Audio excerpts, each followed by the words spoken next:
মুহূর্তে টালমাটাল ক্রিকেট বিশ্ব, ভারতীয় ক্রিকেট বোর্ড, আইসিসি, ব্রডকাস্টাররা যারা আপকামিং টি-20 ওয়ার্ল্ড কাপকে কেন্দ্র করে কিছুটা স্বস্তির নিঃশ্বাস ফেলেছিল যে বাংলাদেশ খেলবে না ভারতের মাটিতে গিয়ে, সেখানটা একটা রিপ্লেসমেন্ট এসেছে এবং সেই রিপ্লেসমেন্ট স্কটল্যান্ড। সো কিছুটা হলেও বাংলাদেশি দর্শকরা খেলা বিমুখ হলেও, বাংলাদেশের ম্যাচেস গুলো থেকে রেভিনিউ কমে এলেও রিকভারি কিছুটা হলেও হবে।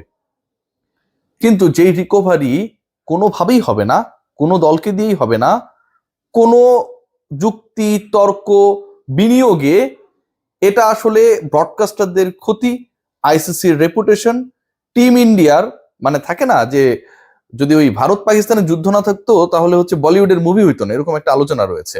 সো ওয়ার্ল্ড কাপে কিংবা এশিয়া কাপে এরকম যে মেগা ইভেন্ট গুলো হয় মহাদেশীয় বা বৈশ্বিক, সেখানটায় ভারত পাকিস্তানের ম্যাচ যদি না থাকে ব্রডকাস্টারদের ওই মুনাফাটা কোনোভাবেই কাভার আপ হয় না। সেই ঘটনাই ঘটতে যাচ্ছে।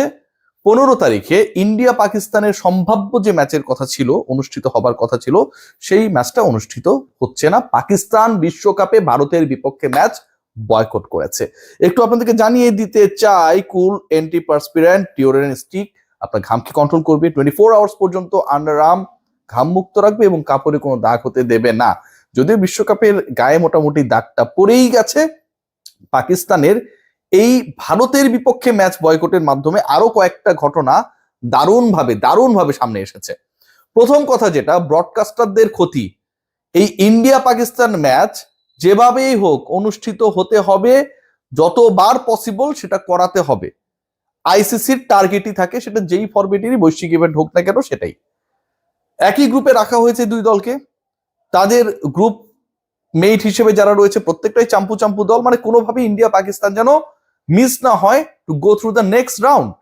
আবার একই সাথে এর থেকেও গুরুত্বপূর্ণ ব্যাপার যেটা, পরের রাউন্ডেও যখন খেলা হবে সেখানটাও যেহেতু তারা পরের রাউন্ডে চলেই যাবে, অবভিয়াসলি দুই দল মুখোমুখি হবে। যতবার খেলা হবে এই দুই দলের এবং ব্রডকাস্টাররা যতবার ব্রডকাস্ট করবে এই দুই দলের খেলা, তত বেশি মুনাফা। আইসিসির টেলিকাস্টিং রাইট বিক্রিতে তত বেশি ইতিবাচক সারা।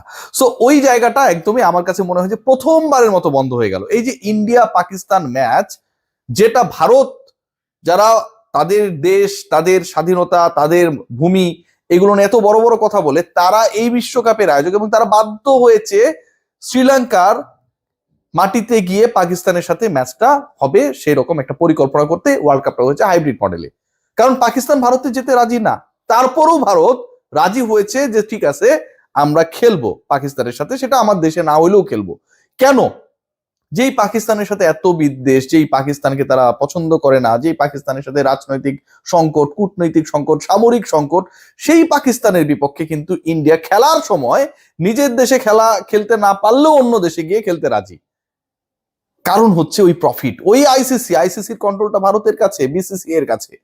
এখন ভারত শ্রীলঙ্কায় যাবে ঠিকই, বা যাওয়ার যে শিডিউলটা রয়েছে সেটা পালন করতে পারবে না ঠিকই, কিন্তু খেলাটা পাকিস্তানের বিপক্ষে আর অনুষ্ঠিত হওয়া সম্ভব না। ওয়ার্ল্ড কাপ হাইব্রিড মডেলে করার অন্যতম কারণটাই হচ্ছে যে ভারতের মাটিতে পাকিস্তান যাবে না, ভারতের বিপক্ষে ভারতের মাটিতে পাকিস্তান খেলবে না। যেই মডেলে হাইব্রিড মডেলে ওয়ার্ল্ড কাপ হচ্ছে, সেই মডেলে ইন্টারেস্টিং পার্ট যেটা, যে ভারতের মাটিতে যেই পাকিস্তান যেতে চায় না, সেই পাকিস্তান ভারতের বিপক্ষে শ্রীলঙ্কার মাটিতেও খেলবে না। ভয়াবহ না? এরকম লজ্জা, এরকম চর ইন্ডিয়ার গালি দেয়ার সামর্থ্য একমাত্র পাকিস্তানি রাখে এবং সেটা তারা দিয়েছে। বাংলাদেশকে কেন্দ্র করে যে উত্তাপ তৈরি হয়েছিল, যে ইস্যু তৈরি হয়েছিল, এবং সেই উত্তাপটা শেষ পর্যন্ত এমন একটা পর্যায়ে গিয়ে ঠেকলো যখন বিশ্বকাপ আনুষ্ঠানিকভাবে শুরু হতে মাত্র 3 দিনের অপেক্ষা, এবং সেই 3 দিনের অপেক্ষায় এমন একটা সিচুয়েশন ক্রিয়েট হয়েছে যেখানটায় আইসিসি আলটিমেটলি লজ্জিত। আইসিসির ব্র্যান্ড ভ্যালু, বাংলাদেশ ক্রিকেট বোর্ডের ভ্যালু নিয়ে আমরা অনেক কথাবার্তা বলি যে বাংলাদেশ ক্রিকেট বোর্ডের ভ্যালু কমে যাচ্ছে, আমাদের বড় বড় ক্রিকেটাররা নেই, বাংলাদেশ দল টি-20 বিশ্বকাপে যাবে না, বাংলাদেশে এন্ডোর্সমেন্ট গুলো এখন ঠিক আগের মতো না। খেয়াল করে দেখুন, ভারত পাকিস্তান ম্যাচ যখন হবে না এবং যখন একটা দল, একটা দেশ এটা মেনে নিচ্ছে, ঘোষণা করছে যে আমরা ইন্ডিয়ার এগেনস্টে ওয়ার্ল্ড কাপে খেলবো না, ঠিক তখন আইসিসির ভ্যালুটাও কমে যায়। কারণ আইসিসির ভ্যালুর সবচেয়ে বড় যে জায়গাটা, যেটা ভ্যালু অ্যাড করে, সেটা হচ্ছে দর্শক, এবং সেই দর্শকদের আকর্ষণটাই হচ্ছে ইন্ডিয়া পাকিস্তান ম্যাচ কেন্দ্রিক। সেই দর্শকরা যে অর্থ ব্যয় করে বিভিন্ন মাধ্যমে খেলা দেখে, সেটাও ইন্ডিয়া পাকিস্তান ম্যাচ কেন্দ্রিক। এবং এই ম্যাচকে কেন্দ্র করে যে ধরনের ব্রডকাস্টিং মুনাফা ব্রডকাস্টাররা এবং একই সাথে আইসিসি করে, সেটাও ইন্ডিয়া পাকিস্তান ম্যাচ কেন্দ্রিক। সো এটা কোনোভাবেই আর হচ্ছে না, সেকেন্ড রাউন্ডেও হয়তো হবে না। এখন যখন এটা হবে না, তখন এই বিশ্বকাপ থেকে আইসিসির ক্ষতি অপরিসীম। পাকিস্তানকে ডেফিনেটলি আইসিসি জরিমানা করবে, শাস্তি দেবে, অনেক কিছুই করার চেষ্টা করবে। এবং ইন্টারেস্টিংলি বাংলাদেশের উপর আইসিসির যে ক্ষিপ্ত অবস্থা, সেটা একটু হলেও নতুন ভাবে ডাইভার্টেড হয়ে গেল ফ্রম নাও। কারণ তাদের সবচেয়ে বড় চটটা, প্রথমত বাংলাদেশ খেলছে না, বাংলাদেশের একটা বিশাল ভিউয়ারশিপ রয়েছে, আপনাকে ভাই এটা অ্যাকসেপ্ট করতে হবে। বাংলাদেশের যে ভিউয়ারশিপ রয়েছে, ধরেন ইন্ডিয়ায় প্রচুর ভিউয়ারশিপ রয়েছে, 100 কোটি প্লাস, বাংলাদেশের কি 15 কোটি আপনার কাছে খুব ছোট মনে হয়? পাকিস্তানে 25 কোটি 30 কোটিকে কি খুব ছোট মনে হয়? এই যে 45 ক্রোর, অ্যারাউন্ড 50 ক্রোর, যদি বিদেশের যারা দর্শক রয়েছে এই দুই দেশের, তারা যখন ভারত পাকিস্তান ম্যাচ দেখবে না, কিংবা বাংলাদেশে খেলাগুলো হবে সেগুলো দেখবে না, তখন কিন্তু এটা অন্য একটা সিচুয়েশন ক্রিয়েট করে, যেটা আইসিসি কে বিশাল অঙ্কের আর্থিক ক্ষতির সম্মুখীন করবে, কোনো ডাউট নেই। বাংলাদেশের লাভটা কি হলো? বাংলাদেশের লাভ লসের হিসাবটা করতে গেলে মন খারাপ হয়। বাংলাদেশ বিশ্বকাপ খেলার যোগ্যতা অর্জন করেই তো বিশ্বকাপে গিয়েছিল, সেই বাংলাদেশ বিশ্বকাপ খেলতে পারলো না। সেই বাংলাদেশের মানুষ হয়তো এখন হ্যাপি হচ্ছে যে ঠিক আছে, আমরা খেলতে পারছি না, ভারতের বিপক্ষে পাকিস্তান ম্যাচ বয়কট করলো। But end of the day বাংলাদেশকে কেন্দ্র করে যে ঘটনা প্রবাহ ঘটেছে, সেটার রেশ কত দূর গেছে একটু ভেবে দেখুন। সেই রেশে ইন্ডিয়া পাকিস্তান ম্যাচ হচ্ছে না, সেই রেশে আইসিসি ক্ষতির মুখে, সেই রেশে ব্রডকাস্টাররা ক্ষতির মুখে, সেই রেশে পুরো ওয়ার্ল্ড কাপকে কেন্দ্র করে যে হাইপার ইস্যুটা থাকে, যে ইন্ডিয়া পাকিস্তানের ম্যাচ মেগা ব্যাটেল, এবং যেই ব্যাটেলটার জন্য ইন্ডিয়া পাকিস্তান ব্যাটেলের জন্য একটা নোম্যান্স ল্যান্ড টাইপের জায়গা শ্রীলঙ্কাকে চুজ করা হয়েছে, সেখানটাতেও যখন পাকিস্তান ভারতের বিপক্ষে খেলতে রাজি হয় না, এটা ভারতকে এক কথায় অপমান করা, আইসিসি কে অপমান করা, এবং একই সাথে তাদের টোটাল যে কমার্শিয়াল মডেল সেটাকে হুমকির মধ্যে ফেলে দেওয়া। এটার কোনো উত্তর নেই, এটার কোনো সমাধান নেই। বাংলাদেশকে সরিয়ে আপনি স্কটল্যান্ডকে ঢুকিয়েছেন, আপনি এখন কি করবেন? ওই যে 15 তারিখের ডেডলাইন, সেই ডেডলাইনে ওই পার্টিকুলার মাঠে, ওই ফিল্ডে খেয়াল করে দেখবেন সবকিছুই রেডি থাকবে, কিন্তু পাকিস্তান সেখানটায় নাই। শ্রীলঙ্কায় অবস্থান করেও পাকিস্তান পার্টিকুলার ম্যাচটাতে ভারতের বিপক্ষে খেলার জন্য ওই মাঠে যাবে না। তারা তো শ্রীলঙ্কাতেই ম্যাচগুলো খেলবে, শ্রীলঙ্কাতেই অবস্থান করবে, কিন্তু শ্রীলঙ্কাতে অবস্থানকারী পাকিস্তান দল ভারতের বিপক্ষে খেলার জন্য পার্টিকুলার ওই মাঠে যাবে না, খেলতে যাবে না। এর থেকে বড় চর থাপ্পড় দাদা ভারতীয়দের গালে আসলে কেউ কি দিতে পেরেছিল? আমার কাছে মনে হয় সাম্প্রতিক সময় পারে নাই। গাটসি ডিসিশন, বাট বাংলাদেশকে নিয়ে বিশ্বকাপটায় যদি পাকিস্তান যেতে পারত, যে এলাইটার কথা আমরা দেখেছি, সেটা যদি সত্যি সত্যি বাস্তবায়িত হতো, আনন্দের জায়গাটা হয়তো অনেক ভালো হতে পারতো। এখন পাকিস্তান ভারতের দ্বন্দ্ব দেখে আমরা আনন্দিত হচ্ছি, কিন্তু এই দ্বন্দ্বের ফল যদি এমন হতো যে বাংলাদেশ তারা তাদের ম্যাচগুলো শ্রীলঙ্কাতেই খেলবে, যেই দাবিটা আমরা তুলেছিলাম, সম্মান নিয়ে খেলবে, সেই বাস্তবায়নটা যদি হতো, তাহলে আমার কাছে মনে হয় 16 কলা পূর্ণ হতো। হচ্ছে বাংলাদেশের ক্রিকেটের ভবিষ্যৎ নিয়ে অনেক আলোচনা চলছে, মানে ডোমেস্টিক ক্রিকেটের খেলাগুলো শেষ পর্যন্ত হবে কিনা, বাংলাদেশে ইন্টারন্যাশনাল যে ফিক্সচার রয়েছে, সামনে টুর্নামেন্ট রয়েছে, বিশ্বকাপ রয়েছে, ইনফ্যাক্ট সেখানটায় বাংলাদেশ দল অংশগ্রহণ করবে কি করবে না, অনেক ধরনের অনিশ্চয়তা। এবং বাংলাদেশের এই মুহূর্তে যদি আপনি হিসাব করার চেষ্টা করেন যে কোন ব্যাপারটা নিশ্চিত পার্সেন্টেজ হিসেবে, তাহলে বাংলাদেশের ডোমেস্টিক ক্রিকেট হবে না, পাল্লাটা ভারী। বাংলাদেশ আন্তর্জাতিক ক্রিকেটে বিশ্বকাপে খেলবে না, পাল্লা ভারী। এন্ড অফ দ্য ডে আমি আপনাদেরকে 4টা আপডেট জানাবো। একটা হচ্ছে ক্রিকেটার কেন্দ্রিক কিছু steps ICC and BCB has taken already, এবং সেটা অনেকটা এগিয়ে গেছে ওয়ার্ল্ড কাপকে কেন্দ্র করে। সেই আলোচনাটাই যাব। সেটা কি? পয়েন্ট নাম্বার 2, বিপিএল এর স্থগিতাদেশ স্থগিত হচ্ছে কি হচ্ছে না, বিভিন্ন জায়গায় বিভিন্ন ব্রেকিং দেখছি। অনেক প্রিয় মিঠু ভাই বিভিন্ন জায়গায় কথাবার্তা বলছেন, আবার তার কোট আনকোট বিভিন্ন জায়গায় সেই নিউজগুলো হচ্ছে। বিপিএল আলটিমেটলি স্থগিত বলতে হচ্ছে যে ক্রিকেটারদের দাবি মানা সাপেক্ষে যদি আবার বিপিএল শুরু করতে চায় গভর্নিং বডি, তাহলে সেটা শুরু হবে। আবার যদি ক্রিকেটারদের দাবি মানা না হয়, according to the discussion we had today, তাহলে এই বিপিএল এর শেষ পর্যন্ত ভবিষ্যৎটা অন্ধকারই বলতে হয়। আলোচনা যে জায়গাটায় গিয়ে শেষ হচ্ছে সেটা হচ্ছে খুবই ইন্টারেস্টিং।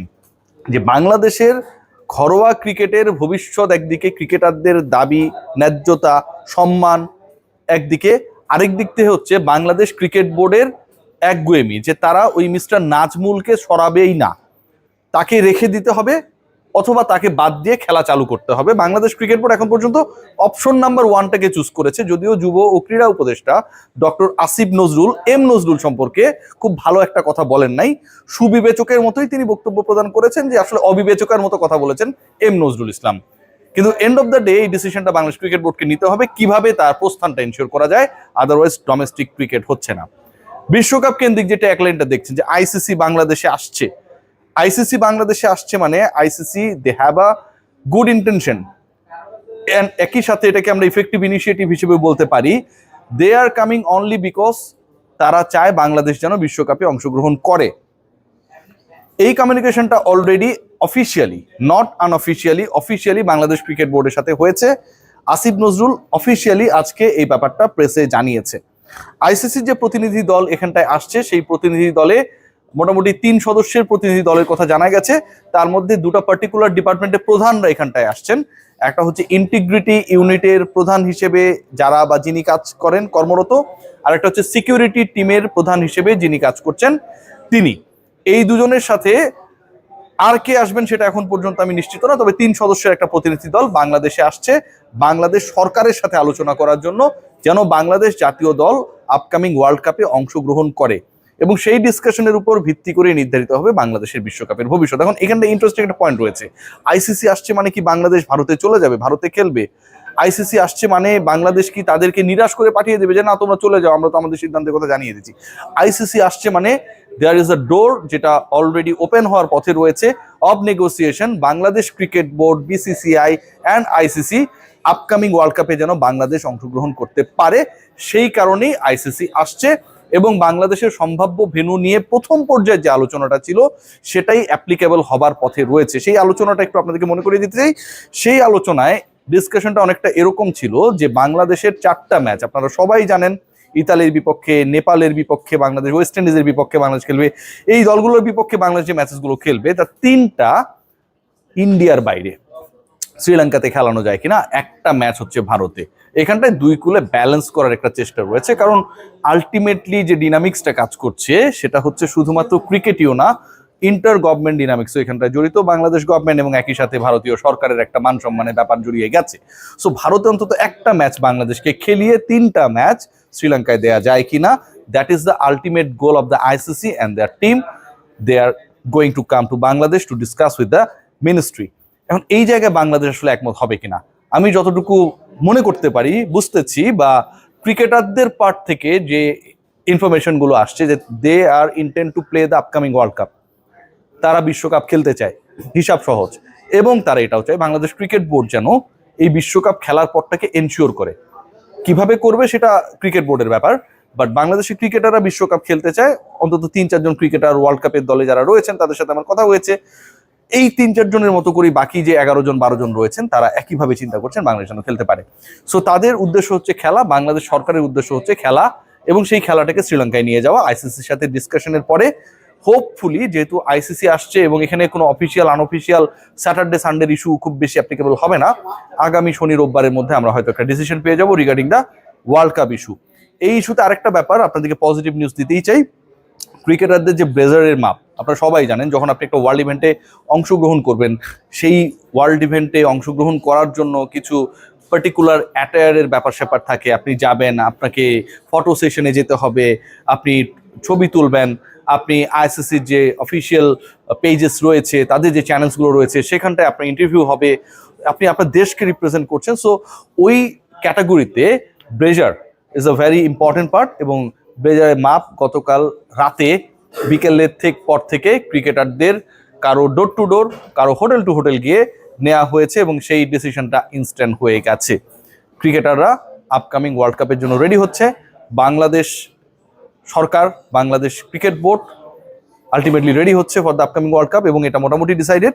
এবং ইন্টারেস্টিংলি আইসিসি বাংলাদেশে এসে পুরো ব্যাপারটাকে আরো বেশি ইজিয়ার করা যায় কিনা, ভারত বাংলাদেশের যে ক্রিকেটীয় সম্পর্ক, রাজনৈতিক সম্পর্ক, আইসিসি মাঝখান থেকে জায়সা ইনিশিয়েট করে একটা বডিকে পাঠানোর চেষ্টা করছে এখানে, যে পুরো ব্যাপারটাকে আসলে বরফ গলানোর যে প্রক্রিয়াটা রয়েছে সেটাকে এনশিওর করা যায় কিনা। বাংলাদেশ দলকে একটা match there is a big possibility ভারতে গিয়ে খেলতেও হতে পারে। এর বাইরে যে প্ল্যান বি যেটা রয়েছে, যেটা নিয়ে আমরা অনেক আলোচনা করেছি, অনেক ডিসকাশন হয়েছে আমার চ্যানেলে, আমার পেজে আপনারা দেখেছেন, যে বাংলাদেশের গ্রুপ শিফটিং, বাংলাদেশকে সি গ্রুপ থেকে বি গ্রুপে এবং বি গ্রুপের কোনো একটা দলকে, যারা শক্তিমত্তার দিক থেকে বাংলাদেশের কাছাকাছি রয়েছে, সেই কোনো একটা দলকে গ্রুপ বিতে দেয়া। সো ওই আলোচনাটাও রয়েছে। তবে আইসিসি এই মুহূর্তে ইজিয়ার ওয়ে হিসেবে বাংলাদেশের 3 ম্যাচ শ্রীলঙ্কা, 1 ম্যাচ ইন্ডিয়ায় করে সরকারকে কনভিন্স করার জন্যই বাংলাদেশ সফরে আসছে। যদিও বাংলাদেশ ক্রিকেট বোর্ড অলরেডি আইসিসির এই আসার ব্যাপারটাকে নাল এন্ড ভয়েড, মানে বাতিল করে দিয়েছিল। লাস্ট যে ভিডিও কনফারেন্সটা হয়েছিল সেখানটায় অনেক উত্তপ্ত বাক্য বিনিময় হয়েছিল। সো ওভারঅল বিপিএল হচ্ছে না। বিপিএল কে কেন্দ্র করে সামনে অনেক জলঘোলা হবে বলেই মনে হচ্ছে, এবং বিপিএল কে কেন্দ্র করে সরকার, পিসিবি এবং ক্রিকেটার 3 পক্ষের অবস্থানটা 3 রকম। সরকার বিব্রত, সরকার খুব একটা এটাকে ভালোভাবে নেয় নাই। আসিফ নজরুল সেই ব্যাপারটা স্পষ্ট করেছেন তার বক্তব্যের মাধ্যমে। বাংলাদেশ ক্রিকেট বোর্ড তারা বিব্রত, কিন্তু তারা আবার টেকনিক্যালি বলার চেষ্টা করে, ক্যারম খেলে না, যে টাচে খেলে, ধরেন হচ্ছে একটা গুটিকে মারলো, পড়লো আরেকটা, তো পকেটে আসলে গুটি ফেলার ক্ষেত্রে বাংলাদেশ ক্রিকেট বোর্ড একটা ক্যারম খেলছে। তারা বলছে এটা খুব খারাপ কাজ করেছে, আবার বলছে যে এটা তো তার অফিসিয়াল বক্তব্য না। বাংলাদেশ ক্রিকেট বোর্ডে আঙিনায় দাঁড়িয়ে বিপিএল এর বিশাল লোগো বানিয়েছেন, সেখানটায় দাঁড়িয়ে 50টা মিডিয়ার সামনে একজন কথা বলছেন, সেটাকে যদি আপনি আনঅফিসিয়াল বলেন, তাহলে অফিসিয়াল কোনটা সেটা নিয়ে বাংলাদেশ ক্রিকেট বোর্ড হয়তো ভবিষ্যতে কোনো সংজ্ঞা রেডি করতে পারে। বাংলাদেশ দল বিশ্বকাপে যাচ্ছে, কলম্বোতে বাংলাদেশে খেলা হবে, but how many matches they are going to play in the same venue, এটা নিয়ে ডিসকাশন রয়েছে। আইসিসি প্রতিনিধি দল আসছে, এবং সবচেয়ে সিগনিফিক্যান্ট পার্ট সেটা হচ্ছে ক্রিকেটারদের বিশ্বকাপে পাঠানোর জন্য যেই প্রিপারেশনস গুলো দরকার, তার first and foremost is that, যে আপনি কাপড় চোপড় সেলাই করবেন, তাই না, ব্লেজার বানাবেন, একই রকম অ্যাটায়ারে আপনি আলটিমেটলি বিশ্বকাপে খেলতে যাবেন। সো ওই প্রসেসটাও বাংলাদেশ ক্রিকেট বোর্ড শুরু করেছে, getting the guidelines from the ICC, because it's going to be a global tournament and ICC is the main organiser of the upcoming T20 world cup. এই ছিল লেটেস্ট। সবাই ভালো থাকবেন, টেক গ্রেট কেয়ার।